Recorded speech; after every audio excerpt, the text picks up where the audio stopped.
Siapa kat sini selalu badan lemah, badan penat, badan kebas-kebas punya? Korang cuba minum air bakar lemak ini. Sangat bagus. Sudah ramai kawan-kawan bagi tahu teman Mami, selepas mereka minum air bakar lemak ini, badan mereka semakin ringan, semakin cergas, semakin kurang sakit, semakin kurang kebas.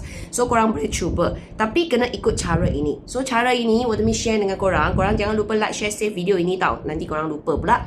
Cara dia ialah korang ambil midi Arabica coffee, dalam dia ada 15 sachet. Ambil satu sachet, larut dengan 1 liter air. Macam ni. Ini 1 liter air punya botol, korang larut dengan 1 sachet. Pastikan korang beli punya masa, beli dengan kedai Simple Health. Sebab sekarang ada fake product. Kalau bukan Simple Health punya kedai, mesti fake punya. Sebab hanya ini kedai je yang jual original punya produk. Banyak penting. Sebab bukan original, ini semua tak ada. Korang makan masuk dalam badan, nanti ciri-biri ke, sakit perut ke, pening kepala ke, itu susah.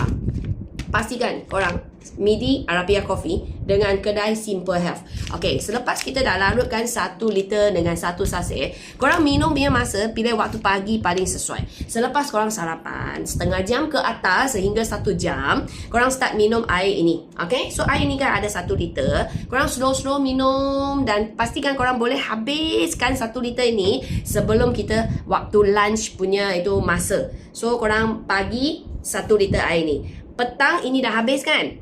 Lepas lunch, korang isi lagi 1 liter air kosong. Korang continue minum air kosong itu. So, satu hari 2 liter air. 1 liter air bakar lemak, 1 liter air kosong. Kalau korang amalkan macam ni, I rasa bukan 1 pack tak sampai 1 pack you dah nampak you punya badan dah tak sama. Daripada cepat penat, sakit sini sana ataupun selalu rasa letih, kebas punya, you akan rasa banyak beza. So, korang pastikan beli kat kedai Simple Health. Sangat penting jangan terbeli fake, nanti pening. Rasa dia bukan manis tapi pahit-pahit manja.